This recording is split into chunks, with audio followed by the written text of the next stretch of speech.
क्या आपको भी लगता है कि एक अच्छी सैलरी और थोड़ी सेविंग्स फ्यूचर सिक्योर करने के लिए काफी है? सच बताऊं, आज के इंडिया में अगर आपके पास सिर्फ सैलरी है तो आप फाइनेंशियली सिक्योर नहीं हो। और अगर आपको लगता है कि 1 करोड़ रुपए रिटायरमेंट के लिए इनफ है तो शायद आप डेंजरस इल्यूजन में हो, क्योंकि इन्फ्लेशन साइलेंटली आपके पैसों की वैल्यू खा रहा है। अगर इन्फ्लेशन सिर्फ 6% भी रहे तो आज के 1 करोड़ रुपए की परचेजिंग पावर 20 साल बाद आधी से भी कम हो सकती है। और रियलिटी ये है, मिडिल क्लास का बिगेस्ट प्रॉब्लम सिर्फ लो सैलरी नहीं होता, फाइनेंशियल एजुकेशन की कमी भी होती है। इसीलिए सिर्फ सेविंग करना इनफ नहीं है, आपको एसेट्स बिल्ड करने होंगे। एसेट्स मतलब वो चीजें जो आपके लिए पैसा जनरेट करती हैं, चाहे आप काम कर रहे हो या सो रहे हो। और आज मैं आपको 8 ऐसे पावरफुल एसेट्स बताऊंगा जो नेक्स्ट 10 इयर्स में इंडियंस को फाइनेंशियली स्ट्रांग बना सकते हैं। तो चलिए शुरू करते हैं। Asset number 1, low cost index funds. सच कहूं तो अगर कोई बिगनर मुझसे पूछे कि इन्वेस्टिंग स्टार्ट कहां से करनी चाहिए तो मेरा आंसर होगा इंडेक्स फंड्स। सिंपल लैंग्वेज में समझो, अगर इंडिया ग्रो करेगा तो इंडिया की टॉप कंपनीज भी ग्रो करेंगी। और इंडेक्स फंड का मतलब होता है एक साथ इंडिया की टॉप कंपनीज में इन्वेस्ट करना। मतलब आप indirectly Reliance, TCS, Infosys, HDFC bank जैसे बिजनेसेस के पार्टनर बन जाते हो। अब प्रॉब्लम क्या होती है, बहुत लोग यूट्यूब या इंस्टाग्राम देखकर रैंडम स्टॉक्स खरीद लेते हैं। किसी ने बोला ये स्टॉक रॉकेट बनेगा और फिर पैसा फंस जाता है, क्योंकि स्टॉक पिकिंग उतनी इजी नहीं होती जितनी सोशल मीडिया दिखाता है। उसके लिए रिसर्च चाहिए, टाइम चाहिए और एक्सपीरियंस भी। इसीलिए बिगनर्स के लिए इंडेक्स फंड्स सेफस्ट और स्मार्टेस्ट ऑप्शंस माने जाते हैं। इनका एक्सपेंस रेशियो लो होता है, मतलब ज्यादा पैसा आपके लिए काम करता है, फीस में वेस्ट नहीं होता। हिस्टोरिकली निफ्टी 50 ने लॉन्ग टर्म में रफली 12 to 14% एनुअल रिटर्न्स दिए हैं और यहीं पर कंपाउंडिंग अपना मैजिक दिखाता है।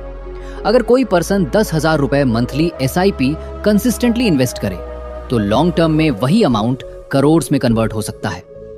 फाइनेंशियल फ्रीडम फ्लैशी डिसीजन से नहीं, कंसिस्टेंट डिसीजन से बनती है। और मुझे लगता है ये चीज बहुत लोग बहुत लेट समझते हैं। कमेंट में बताओ, आप SIP ऑलरेडी स्टार्ट कर चुके हो या अभी प्लानिंग फेज में हो? Asset number 2, rental real estate. India में प्रॉपर्टी को हमेशा सेफ इन्वेस्टमेंट माना गया है, लेकिन ऑनेस्टली पुराना मॉडल प्लॉट लो और 20 साल वेट करो आज उतना इफेक्टिव नहीं रहा। आज स्मार्ट इन्वेस्टर्स एक चीज देखते हैं, कैश फ्लो। सिंपल सा क्वेश्चन है, क्या आपका एसेट हर मंथ पैसा जनरेट कर रहा है? अगर आंसर यस है तभी वो स्ट्रॉन्ग एसेट है। और अगर आपके पास करोड़ का कैपिटल नहीं है तो भी ऑप्शंस एग्जिस्ट करते हैं। रीट्स यानी रियल एस्टेट इन्वेस्टमेंट ट्रस्ट्स। रीट्स के थ्रू आप 500 रुपए या 1000 रुपए से भी बड़े कमर्शियल प्रॉपर्टीज में इन्वेस्ट कर सकते हो और उनका रेंटल इनकम आपको डिविडेंड के फॉर्म में मिलता रहता है। सबसे अच्छी बात, no tenant headache, no maintenance stress, no paper work tension. ये बेसिकली रियल एस्टेट का मॉडर्न वर्जन है। अब जो एसेट में बताने वाला हूं वो 20 साल पहले एग्जिस्ट भी नहीं करता था। Asset number 3, digital content. और मुझे पर्सनली लगता है कि नेक्स्ट डेकेड में ये इंडिया के मोस्ट पावरफुल एसेट्स में से एक बन सकता है। आज नॉलेज भी एक एसेट है। अगर आप किसी टॉपिक में अच्छे हो, finance, fitness, gaming, coding, education, cooking, तो YouTube channel, Instagram page, blog या न्यूज़लेटर आपका डिजिटल एसेट बन सकता है। और बेस्ट पार्ट, ये एसेट एक बार एफर्ट मांगता है, लेकिन उसके बाद ईयर्स तक इनकम जनरेट कर सकता है। Ad revenue, sponsorships, affiliate marketing, courses, consulting. और पावरफुल चीज ये है, जब आप सो रहे होते हो तब भी आपका कंटेंट काम कर रहा होता है। हो सकता है आज आपके चैनल पर सिर्फ 12 सब्सक्राइबर्स हो, लेकिन वही चैनल 5 साल बाद आपकी फुल टाइम इनकम बन सकता है। इंडिया में इंटरनेट ऑडियंस रैपिडली ग्रो कर रही है, ऑडियंस रेडी है, बस क्वालिटी क्रिएटर्स की शॉर्टेज है। हो सकता है फ्यूचर में आपका नॉलेज ही आपका सबसे बड़ा एसेट बन जाए। Asset number 4, sovereign gold bonds.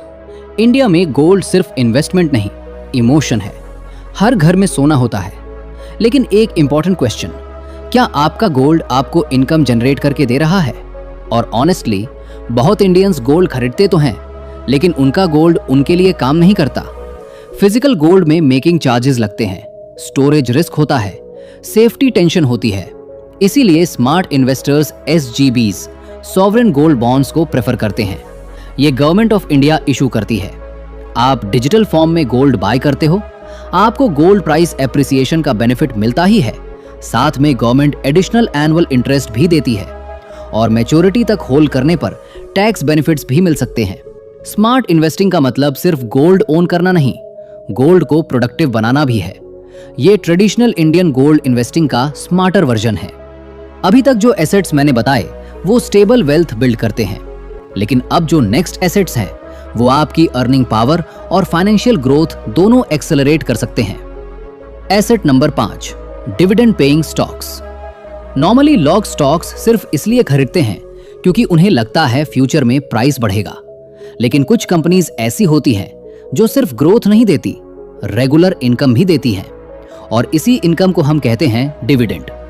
Simple example, आपने किसी प्रॉफिटेबल कंपनी के शेयर्स खरीदे, कंपनी ने अच्छा प्रॉफिट कमाया, तो कंपनी उस प्रॉफिट का एक हिस्सा शेयर होल्डर्स को डिस्ट्रीब्यूट करती है। मतलब आपको रिवॉर्ड मिलता है सिर्फ बिजनेस ओनर होने के लिए। और ऑनेस्टली स्पीकिंग, यही इन्वेस्टिंग का रियल मीनिंग है। आप सिर्फ ट्रेडिंग नहीं कर रहे, आप बिजनेसेस ओन कर रहे हो।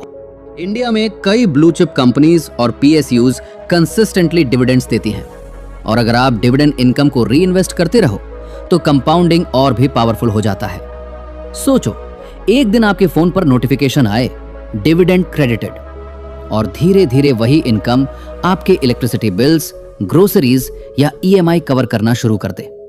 तब पैसिव इनकम का रियल फीलिंग समझ आता है।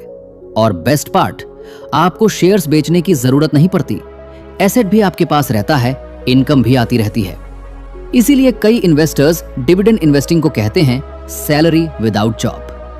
कमेंट्स में बताओ, आप ग्रोथ स्टॉक्स प्रेफर करते हो या dividend stocks? Asset number 6, your own skills.